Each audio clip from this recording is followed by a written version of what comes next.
Hi Mark, this is Ruby, number 30, and I am a junior. The speaker name is Amy Purdy, and the title of the speech is Living Beyond Limits.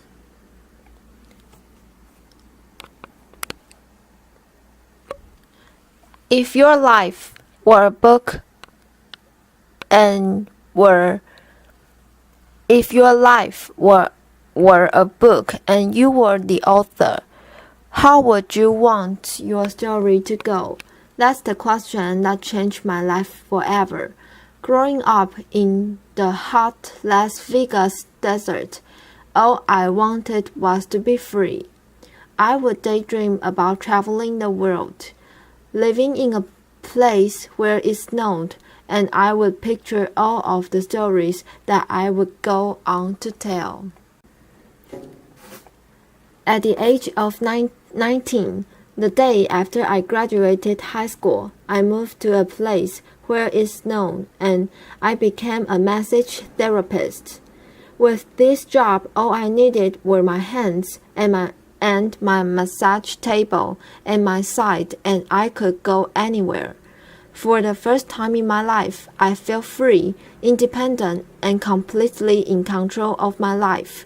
That is, until my life took a detour.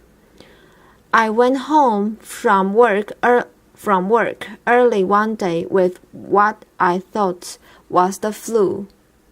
And less than 24 hours later, I was in the hospital on life support with less than a 2% chance of living.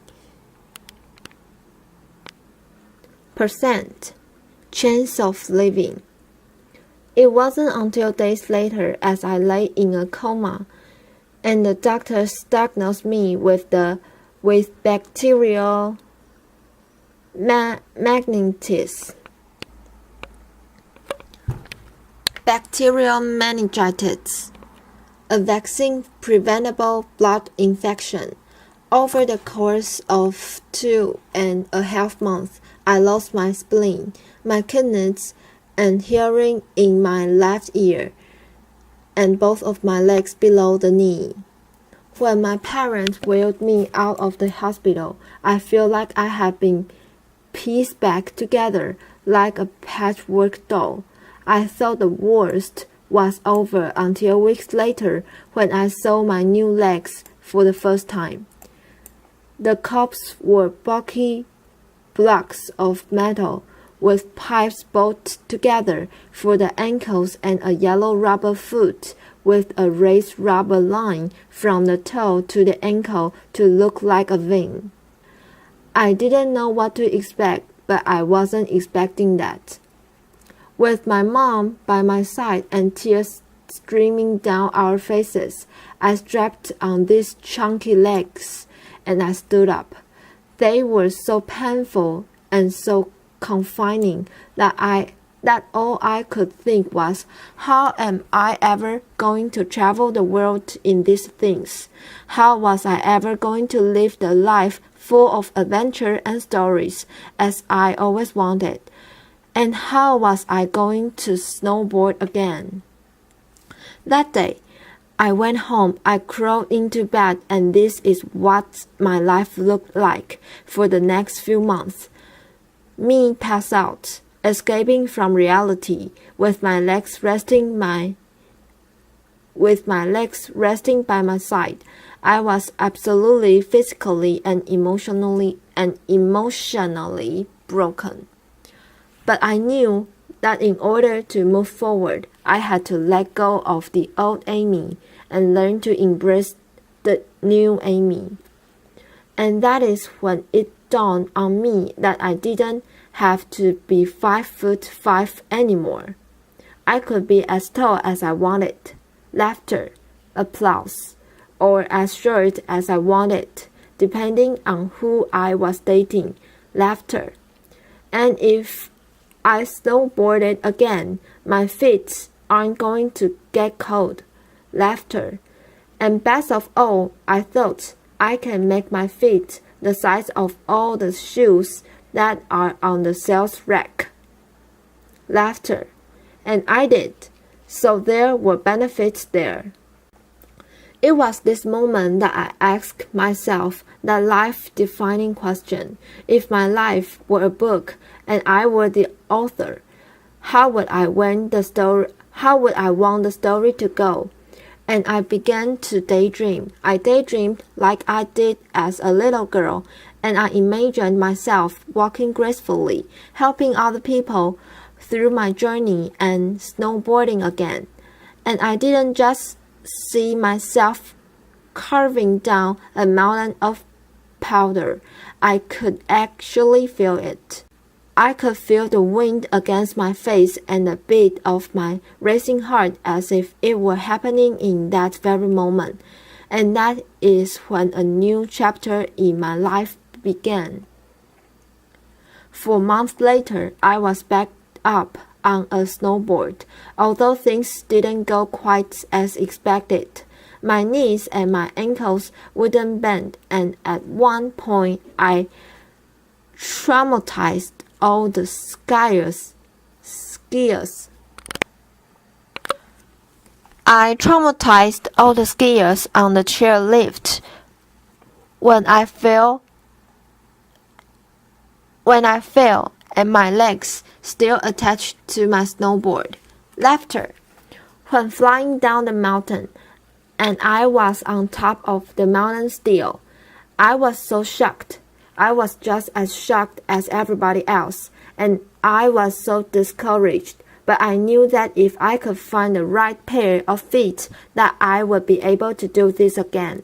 And this is when I learned that our borders and our obstacles can only do 2 things. 1, stop us in our tracks, or 2, force us to get creative.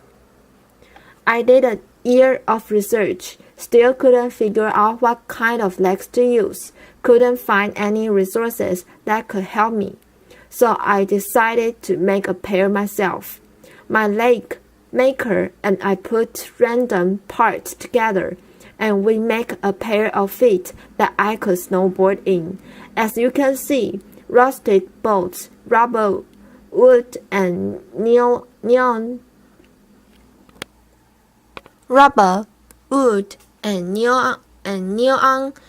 pink duct tape. And yes, I can change my toenail polish. It was these legs and the best 21st birthday gift I could ever receive. A new kidney from my dad that allowed me to follow my dreams again. I started snowboarding, then I went back to work, then I went back to school. Then, in 2005, I co-founded a non-profit organization for youth and young adults with physical disabilities so they could get involved with action sports. From there, I had the opportunity to go to South Africa, where I helped to put shoes on thousands of children's feet so they could attend school. And just this past February, I won 2 back-to-back World Cup gold medals. Applause. Which made me the highest ranked adaptive female snowboarder in the world. Even 11 years ago, when I lost my legs, I had no idea what to expect. But if you ask me today if I would ever want to change my situation, I would have to say no.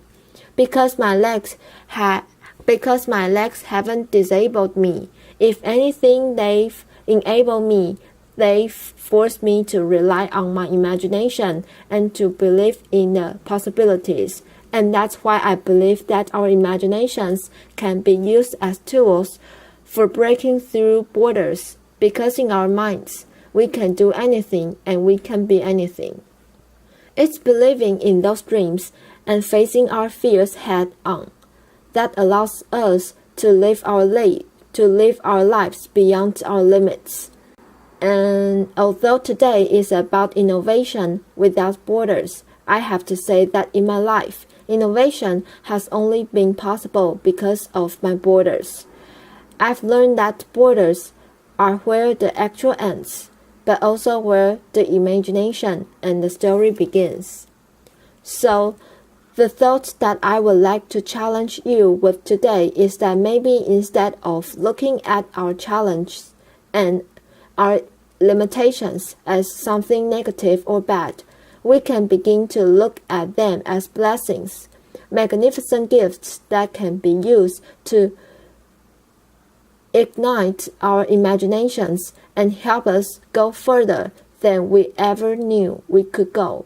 It's not about breaking down borders. It's about pushing off them and seeing what amazing places they might bring us. Thank you. This is the end of my recording. Thank you for listening.